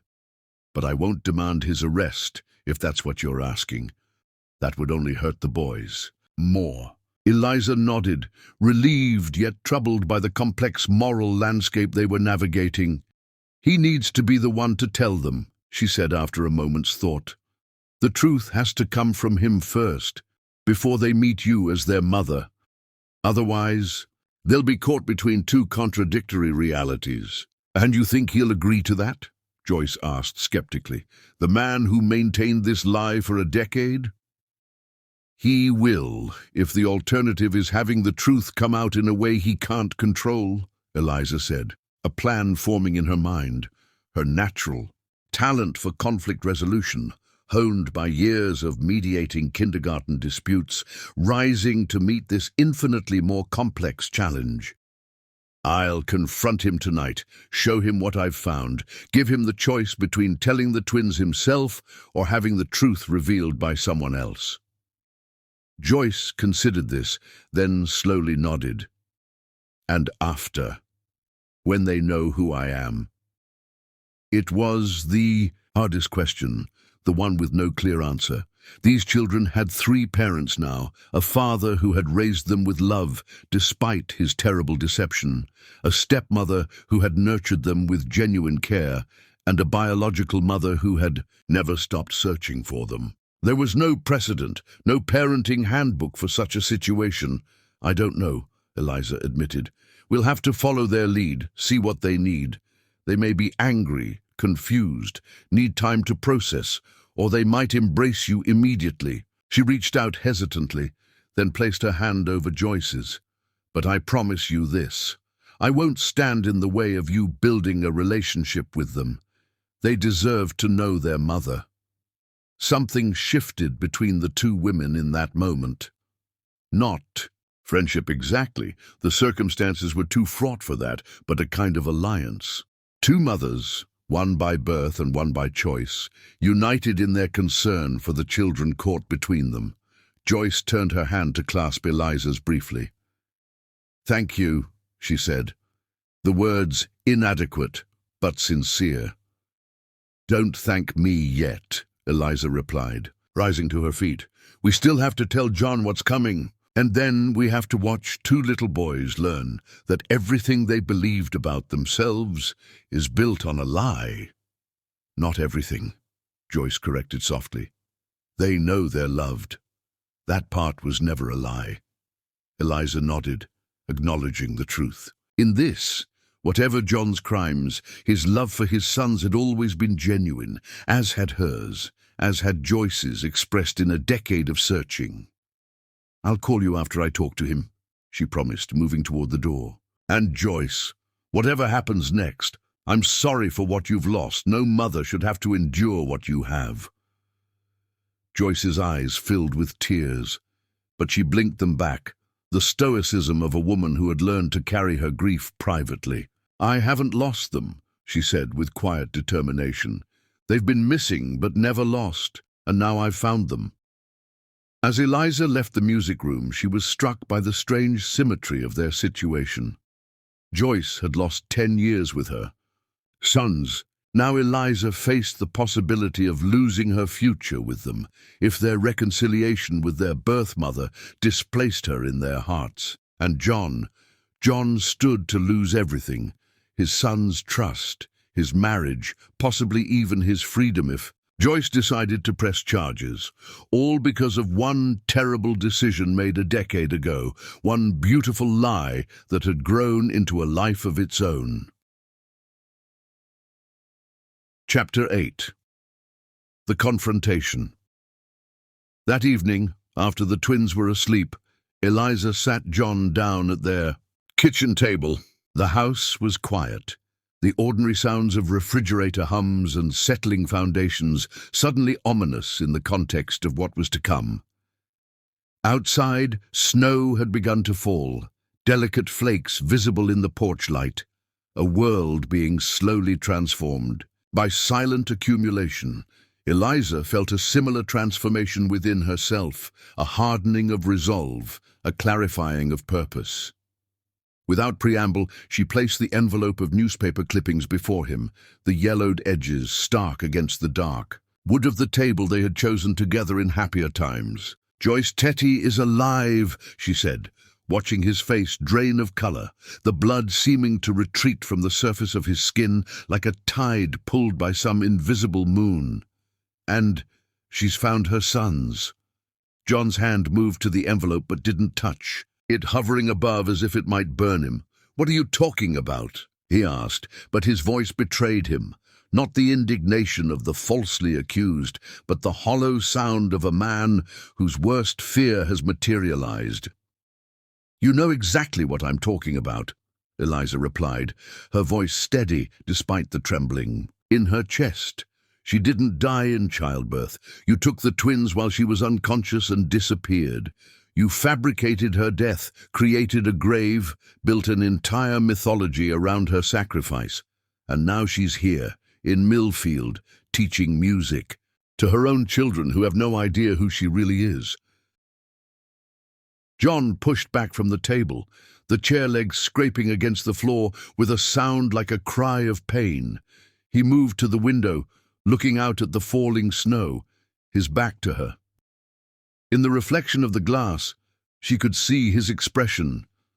Not defiant, not calculating, but broken open, a man facing the collapse of a reality he had painstakingly constructed. "How did you find out?" he asked finally, his voice small. "I was organizing your office. I found the clippings, the letter from Joyce. Then the twins mentioned their new music teacher, and I put it together." Eliza watched him carefully, trying to read his reaction, to gauge whether he was calculating his next lie or finally preparing to tell the truth. "Why, John? How could you do something so cruel?" He turned back to her then, and the raw pain in his face almost made her step back. "I didn't plan it," he said, the words emerging slowly as if dredged from some deep place. "Not at first. When the twins were born, there were complications. Joyce hemorrhaged badly. The doctors took her away, and I was left holding these two tiny babies, and I panicked." "Panicked?" Eliza repeated, the word wholly inadequate for what he had done. John ran his hands through his hair, a gesture so familiar it made her heartache despite everything. "You don't understand. Things hadn't been good between us for months. She was always talking about moving back to Chicago to be near her aunt, taking the babies with her. I'd hear her on the phone, making plans I wasn't included in." His voice took on a desperate quality. "I couldn't lose them. I couldn't go through that again, being left behind, being forgotten." Eliza thought of his childhood abandonment, the wound that had never properly healed. "So you decided to leave first, to take the children before she could?" "I never meant—" He stopped, seeming to recognize the futility of denying intent after a decade of deception. "I told myself she would have left eventually, that I was protecting the boys from going through what I went through, being abandoned. shuttled between foster homes. He looked away, unable to meet her eyes. Once I started, there was no way back. I told the hospital I was transferring them to a specialist. I called my friend James. You remember him, the doctor? And he helped with the paperwork, made it look like she had died. And Joyce, what about her? Did you ever think about what it would do to her, waking up to find her children gone? The anger Eliza had been suppressing rose to the surface, hot and clarifying. John flinched as if she had struck him. I told myself she would move on, that she was young, she could have other children. He looked back at her, his eyes pleading for understanding she couldn't give. I didn't know she would search for so long. I didn't know she would never stop. You are a father, Eliza said, her voice low and fierce. How could you not know? How could you not understand that a mother would tear the world apart to find her children? John had no answer for this, and the silence between them expanded, filled with the weight of his crime and the impossibility of justification. You need to tell them, Eliza said finally. Xavier and Nasir, you need to tell them the truth, all of it. Panic flashed across John's face. I can't. It would destroy them. They think their mother died a hero. How can I tell them that I stole them from her, that I've been lying to them their entire lives? You should have thought of that 10 years ago, Eliza said, the words sharp with truth. This isn't about protecting them anymore. It's about giving them back the mother who never stopped looking for them. And what about you? John asked suddenly. What about us? Our family?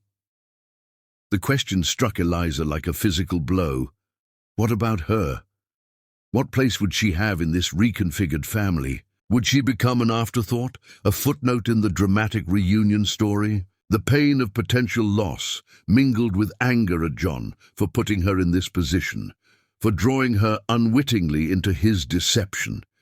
This isn't about me, she said, though part of her, the human, selfish part, cried out in protest. It's about Xavier and Nasir, and the mother who deserves to know them, and it's about you taking responsibility for what you've done before it's too late. Too late? John echoed, a new fear entering his expression. What do you mean? Joyce knows, John. She's been watching them for weeks. She's giving you the chance to tell them yourself, to frame it in a way that might preserve some of their relationship with you. But if you won't do it, she will. Eliza softened her voice slightly, appealing to the part of him she still believed was good, despite everything. They deserve to hear it from you. You need to give them that much. John sank back into his chair, elbows on the table, head in his hands. He looked suddenly old, diminished by the weight of his own actions. When? He asked, the word muffled. Soon. Tomorrow. Before she loses patience. Eliza steeled herself for the next part. I've spoken with her. She doesn't want to press charges, doesn't want to traumatize the boys more than necessary, but she wants to be part of their lives. She has that right. John looked up, his face a mask of conflicting emotions, fear, resignation, and something else, something that might have been relief. The burden of a decade-long lie was perhaps heavier than even he had realized. Will you be there? He asked, and for the first time since she had known him, he sounded like a child himself, lost and afraid. Eliza hesitated. Part of her wanted to walk away, to leave him to face the consequences of his actions alone. But another part, the part that had fallen in love with him, that had helped raise his sons, that had believed in the family they were building, couldn't abandon him in this moment of reckoning. Yes, she said finally, not for you, for them. John nodded, accepting this limited grace. How do I even begin to explain? What words can possibly— The truth, John, Eliza said simply. For once, just the truth. Later that night, after John had retreated to the guest room, both of them understanding without discussion that they could not share a bed, not now, perhaps not ever again, Eliza called Joyce as promised. "He'll tell them tomorrow," she said when Joyce answered. "After school." "Thank you," Joyce's voice came through the line, a mixture of anxiety and hope. "Will you be there?" "Yes," Eliza confirmed, looking out at the snow that continued to fall, covering the world in pristine white, a blank page awaiting a new story. "We all will." Chapter 9. The Truth. The twins knew something was wrong the moment they walked through the door after school. Children are attuned to the subtle frequencies of parental distress, can read the tension in a room like sailors read the sea. They registered John's unusual presence at home mid-afternoon, noted Eliza's reddened eyes, sensed the strange heaviness in the air. "Did somebody die?" Nasir asked bluntly, his perceptiveness, as always, unfiltered. John flinched at the question, and Eliza saw the irony register in his eyes. Somebody had died, in the twins' understanding. Their mother had died, except she hadn't, and now that beautiful fiction was about to crumble. "No, buddy," John said, his voice strained with the effort of normalcy. "Nobody died, but we do need to talk to you both about something important. Can you come sit down in the living room?" The boys exchanged a glance, that silent twin communication that had always fascinated Eliza. Then they shrugged off their backpacks and followed their father to the couch, settling on either side of him in their usual positions. Eliza sat across, from them in the armchair, an observer to this unfolding revelation, a witness rather than a participant. John looked at her once, a desperate glance that asked for help she couldn't give. This was his truth to tell. She nodded slightly, encouraging him to begin. "Boys," John started, then stopped, clearing his throat. "Xavier, Nasir, you know I love you more than anything in the world, right?" Both boys nodded, though wariness had begun to replace curiosity in their expressions. "And you know that sometimes adults make mistakes, big mistakes, mistakes that hurt people, even when they don't mean to." John's voice trembled, and he reached for the glass of water Eliza had placed on the coffee table, a kindness amid the wreckage. "Are you and Eliza getting divorced?" Xavier asked, his analytical mind leaping to a logical conclusion, though the wrong one. "No, sweetheart," Eliza said gently. "That's not what this is about." John took a deep breath, his hands clasping and unclasping in his lap. "It's about your mother," he said finally. Both boys stiffened, their bodies alert in a way Eliza had never seen before. Their mother was sacred ground, a holy space rarely entered, and then only on special occasions like birthdays and Mother's Day. To hear her invoked on an ordinary Thursday was jarring. "What about her?" Nasir asked, his voice small.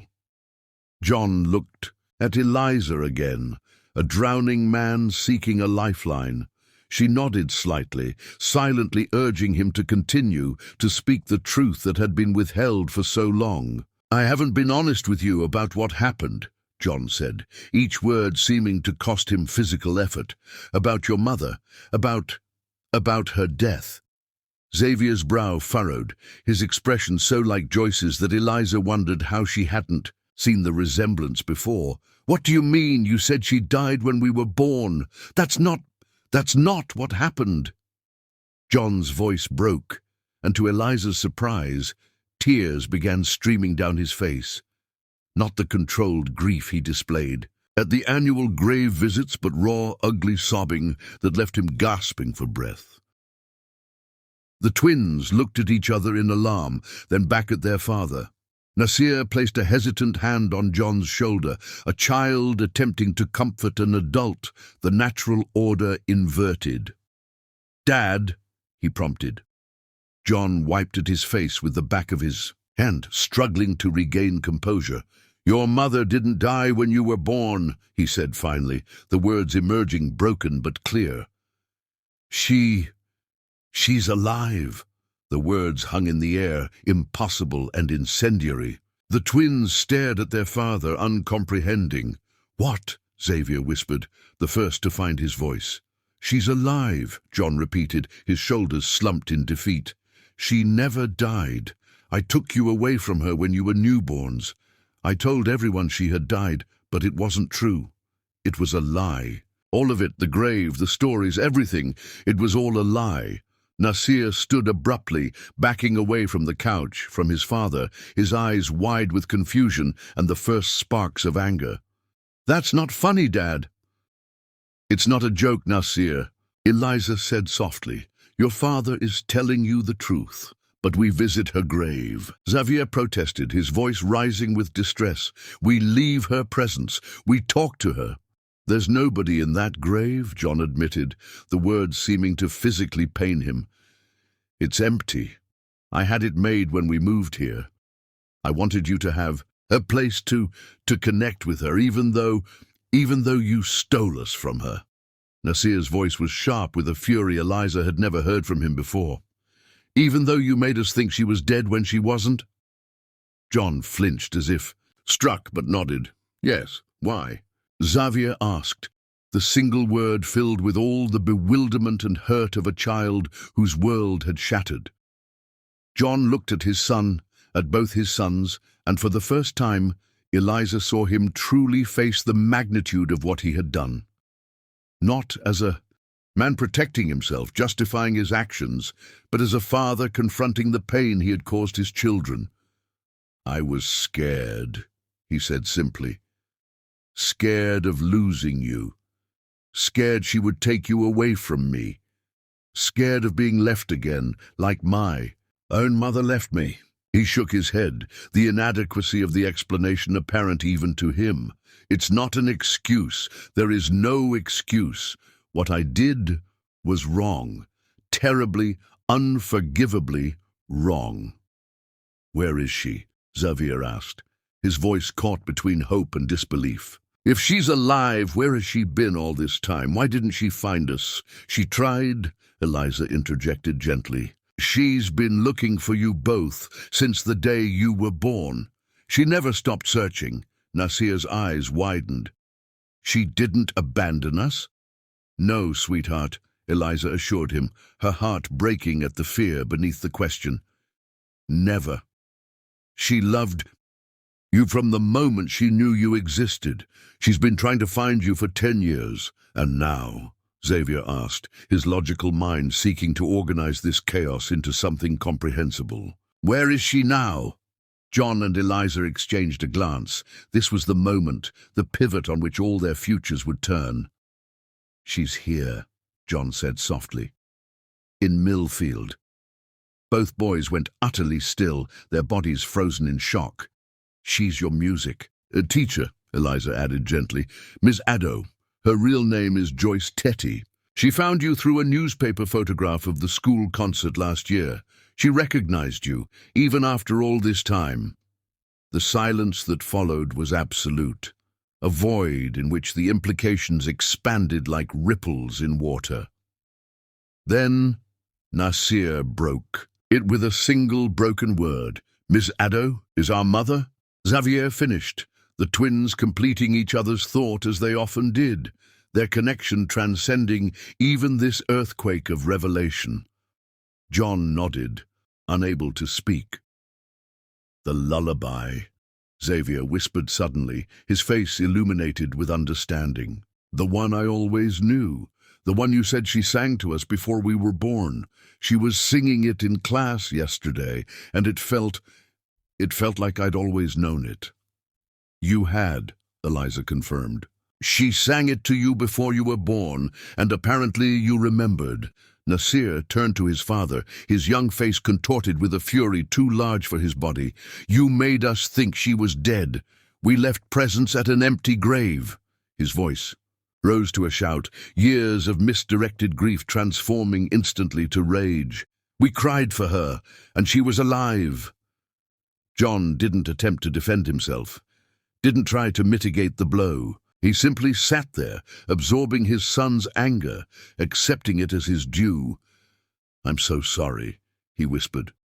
Sorry doesn't fix it, Nasir shouted, tears streaming down his face. Sorry doesn't give us back 10 years.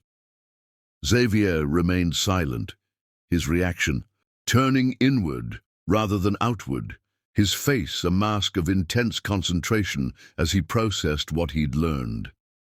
Then he asked the question Eliza had been dreading. Does she want us back? Does she want to take us away from you? John looked stricken, as if this possibility, the very one he'd spent a decade trying to prevent, had only now become real to him. I don't know, he admitted. She wants to know you, Eliza interjected, stepping carefully into the minefield. She wants to be part of your lives, but she understands that this is complicated, that you need time to process everything. Can we see her? Xavier asked, his voice tight with suppressed emotion. Not as Ms. Addo, as our mother.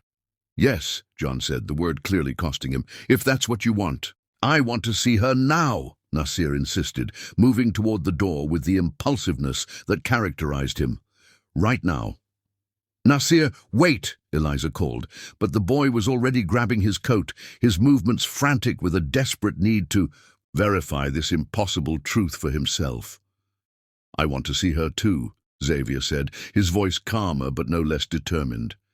Is she at school, or does she live somewhere in town? She's staying at Mrs. Collins' bed and breakfast, Eliza replied, recognizing that the momentum had shifted beyond their control. The truth, once unleashed, would follow its own course. I can call her, tell her we're coming. John stood shakily, looking as if he might collapse. I should come with you, he said, though the idea clearly terrified him.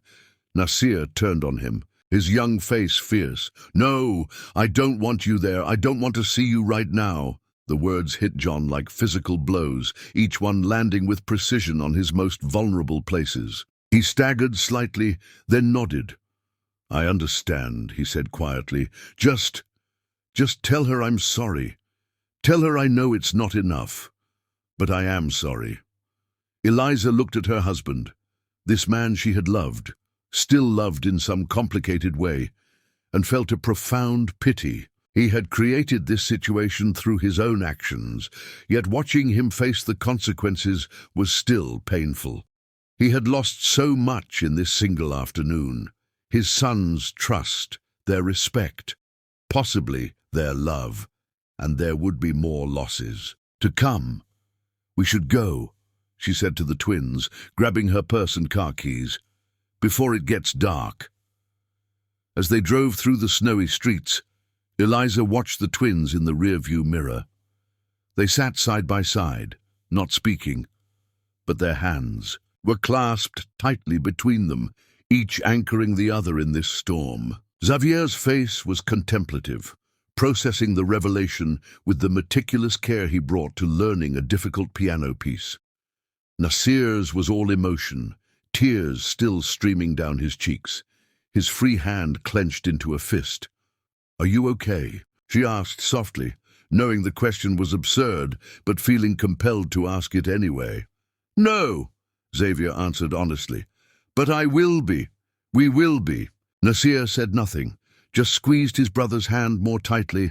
Eliza turned onto the street where Mrs. Collins' Victorian house stood, its gingerbread trim dusted with snow, warm lights glowing in the windows against the gathering dusk. She had called Joyce from the car, the conversation brief but charged with emotion. We're coming, she had said. The boys know. They want to see you. There had been a moment of silence on the other end, then Joyce's voice, thick with tears. I'll be waiting. As Eliza parked in front of the house, she saw a figure standing on the porch, a woman in a simple blue dress, her curls caught by the porch light, gleaming like a halo around her head. She stood perfectly still, watching the car, waiting. Is that her? Nasir asked, his voice suddenly small, the anger giving way to a childlike uncertainty. Yes, Eliza confirmed softly, that's your mother.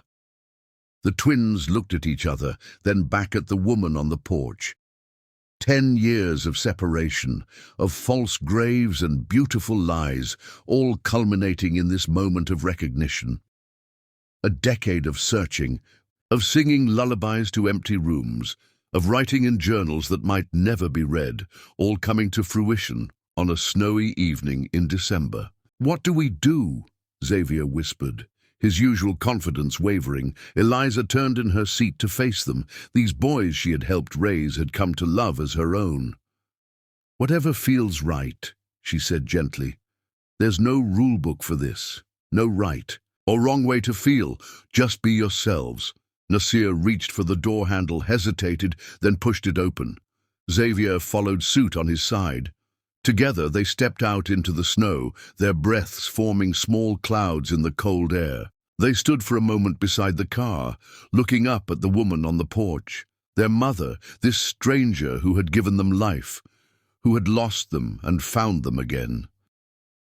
Joyce remained motionless, allowing them to approach at their own pace. Though Eliza could see the tension in her body, the restraint it must have taken not to run to them, gather them in her arms after so many years of absence. Then Nasir moved forward, his feet leaving tracks in the fresh snow. Xavier matched him step for step, the twins moving in the perfect synchrony that had always characterized their most important moments.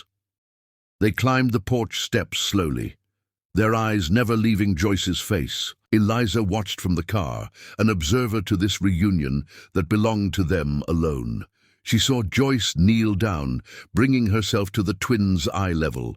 She saw her mouth form words too soft to hear.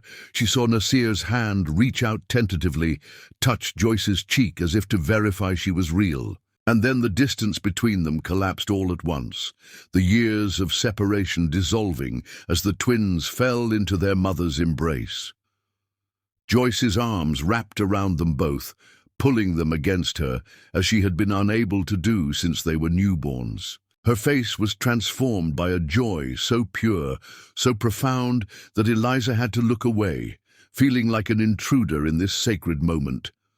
She started the car, intending to leave them to their reunion, to give them space to begin the delicate process of knowing each other again. But as she put the car in reverse, the front door of the bed and breakfast opened, and Joyce stood, the twins still clinging to her hands. She looked directly at Eliza and called, "Stay, please, they need you too." And so Eliza turned off the engine and stepped out into the snow, moving toward this new configuration of family, broken and healing, fractured and reconnecting, united by love for two boys who now had not one mother, but two. Chapter 10. Healing. The next weeks passed in a blur of tearful conversations, cautious introductions, and careful negotiations. Joyce moved from the bed and breakfast into a small rental cottage near the lake, close enough for the twins to visit easily but far enough to give everyone breathing room. John stayed temporarily in a hotel, his presence in the family home too painful for the boys to bear in those early days. Eliza became, unexpectedly, the fulcrum on which this new reality balanced, trusted by the twins, respected by Joyce, still connected to John, despite everything. She found herself mediating discussions, arranging schedules, providing stability when emotions threatened to overwhelm. The twins reacted to the revelation in characteristically different ways. Xavier approached it methodically, asking questions, seeking understanding, building a new framework for his world piece by piece. "Did you look for us right away?" he asked Joyce one evening as they sat at her piano. "Did you know Dad had taken us, or did you think something else had happened?" Joyce answered each question with unflinching honesty, never hiding the pain, but never weaponizing it against John either. "I knew almost immediately," she told him, her fingers playing soft chords underneath their conversation. "I woke up, and you were gone. Your father was gone. I screamed until the nurses came running." Nasir processed through emotion, anger, confusion, grief, and moments of startling joy. His fury at John would flare suddenly, leaving him shouting through tears. "Why didn't you want us to know her? Were you afraid we would love her more than you?" Then, just as quickly, he would collapse into quiet wonder at having found his mother, staring at Joyce with an intensity that seemed to be memorizing her features, catching up on years of absence. Joyce herself walked a delicate line, asserting her place as their mother while respecting the life they had built before her arrival, never criticizing John in front of them despite the enormity of his transgression. "Your father loves you very much," she would say, when Nasir's anger peaked. "What he did was wrong, but his love for you has always been real." Eliza watched her carefully for signs of the bitterness she would have every right to feel, but found instead a woman who had been so thoroughly transformed by loss that she now valued connection above retribution, presence above the past. "How can you forgive him?" Eliza asked her one afternoon as they watched the twins skate on the frozen lake, their matching blue scarves bright against the white landscape. "After everything he took from you?"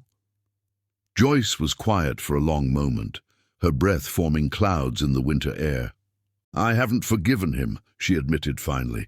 "Not completely, I don't know if I ever will, but hatred would only steal more time from me, from us." She gestured toward the twins, their laughter carrying across the ice. "I've lost enough already."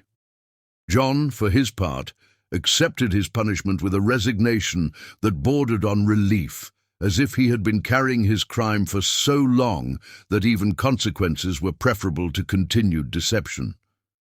He attended therapy 3 times a week, moved into a small apartment near his office, and respected the boundaries the twins established, seeing them only when they wanted to see him, answering their questions honestly no matter how painful. "I thought I was protecting you," he told them during one difficult conversation. "I convinced myself that she would leave eventually, that I was saving you from abandonment. But I was wrong, so terribly wrong. I was protecting myself, not you. And I robbed all of us of the truth." As winter softened into spring, the raw edges of revelation began to smooth. Not into forgetting, but into a new way of being family. Joyce and Eliza developed an unexpected friendship, bound by their shared love for the twins and their complementary approaches to motherhood. "They need both of us," Joyce observed one day as they watched Xavier and Nasir planting a garden behind her cottage. "Your steadiness and my passion, your practicality and my music." "And John?" Eliza asked, the question that remained partially unresolved. Joyce sighed, her eyes following her sons as they carefully patted soil around seedlings. "They need their father too," she acknowledged, "however complicated that relationship has become." The question of where the twins would live was decided in the end by the boys themselves. They asked to split their time. Weekdays with Joyce, who had taken a permanent position at the school, weekends with John and Eliza, whose marriage was being cautiously, painfully rebuilt on a foundation of hard truths rather than comfortable lies. "Is that okay with you?" Xavier asked Joyce hesitantly, clearly worried about hurting her feelings after so many years of separation. "More than okay," she assured him, cupping his face in her hands. "Time with you is a gift, not a right. I'm grateful for every moment." On a warm evening in May, exactly 5 months after the truth had shattered and reshaped their world, the expanded family gathered for dinner at Joyce's cottage. The meal had been Nasir's idea, all of us together, just once, to see if we can do it, and everyone had agreed despite the potential awkwardness. They ate on the porch, overlooking the lake, the conversation stilted at first, but gradually easing as the twins carried much of it, bouncing between topics with the resilience of youth. Joyce had cooked traditional Ghanaian dishes, teaching the boys recipes that had been passed down through generations of their maternal family. Eliza had brought dessert, the twins' favorite chocolate cake. John sat quietly at the end of the table, participating when addressed, but otherwise simply watching, a witness to the family that existed now because of and despite his actions. After dinner, as twilight settled over the lake, Xavier asked Joyce to play the piano, She moved to the upright in the corner of the living room, and the others gathered around. Her fingers found the keys, and the familiar notes of the lullaby filled the room. The melody that had sustained her through a decade of searching, that had remained in Xavier's memory despite everything, that had ultimately led to their reunion. Nasir leaned against her shoulder as she played, his eyes closed, absorbing the music that was his birthright. Xavier sat beside her on the bench, his hands positioned an octave higher on the keyboard, adding harmonies that complemented her melody. Eliza stood in the doorway, John slightly behind her, both watching this moment of connection. When the song ended, Xavier looked up at his mother. "Will you teach me all your music?" he asked. "Everything you know?" Joyce smiled, the joy in her face illuminating the room more brightly than the soft lamps. "Yes," she promised, "everything. We have time now." Time. The word hung in the air, precious in its ordinariness.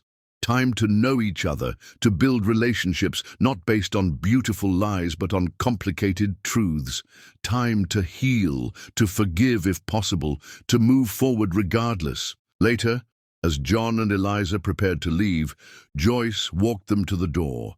The twins had fallen asleep on the couch, exhausted by the emotional weight of the evening, and the three adults spoke in hushed tones. "Thank you," Joyce said unexpectedly, looking directly at John for perhaps the first time that evening.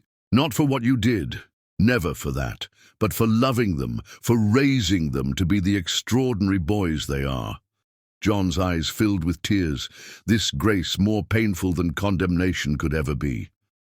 "I don't deserve your thanks," he said hoarsely. "No," Joyce agreed, her honesty unflinching but not cruel. "But they deserve to see that healing is possible, even after the deepest wounds. They're watching us, learning how to navigate hurt and forgiveness from our example." She turned to Eliza then, reaching out to clasp her hand. "And thank you for being their mother when I couldn't be, for loving them without trying to erase me from their hearts. They are lucky to have you." Eliza felt tears fill her own eyes, moved by this generosity of spirit from a woman who had lost so much. "They're lucky to have both of us," she said, "and luckiest of all, to have found each other again." As they left the cottage, walking toward their car in the soft spring evening, John spoke for the first time since Joyce's unexpected thanks. "Do you think," he asked hesitantly, "that there can ever be real forgiveness? Real healing after what?" "I did." Eliza considered the question, looking back at the warm light spilling from the cottage windows, at the silhouette of Joyce moving through the rooms, checking on her sleeping sons. "I don't know," she answered honestly, "but I know that those boys are loved by three people who are trying their best to put their needs above their own pain. And maybe that's where healing begins." Inside the cottage, Joyce sat on the edge of the couch, watching her sons sleep. Nasir sprawled and restless even in slumber, Xavier neat and contained, their differences apparent even in this most vulnerable state. She had missed a decade of watching them like this, 1,000 nights of tucking them in, soothing nightmares, whispering "I love you" into the darkness of their rooms. But they were here now. After all the searching, all the empty rooms and hollow celebrations, all the candles blown out in their absence, they were here. Their breaths rose and fell in the gentle rhythm of sleep, their faces peaceful in the soft lamplight. Not the babies she had lost, but the remarkable young boys they had become, carrying within them echoes of her music, her spirit, her love, that had somehow transferred across time and distance. She hummed the lullaby softly, her grandmother's lullaby that had become their connection across the years. Outside the window, the lake reflected the rising moon, its surface disturbed occasionally by a passing breeze. Just as their lives had been disturbed, their calm surface broken by truth. But beneath that surface, deeper currents were forming, new patterns, new ways of being family, not perfect, not unmarked by the past, but real and true and alive with possibility.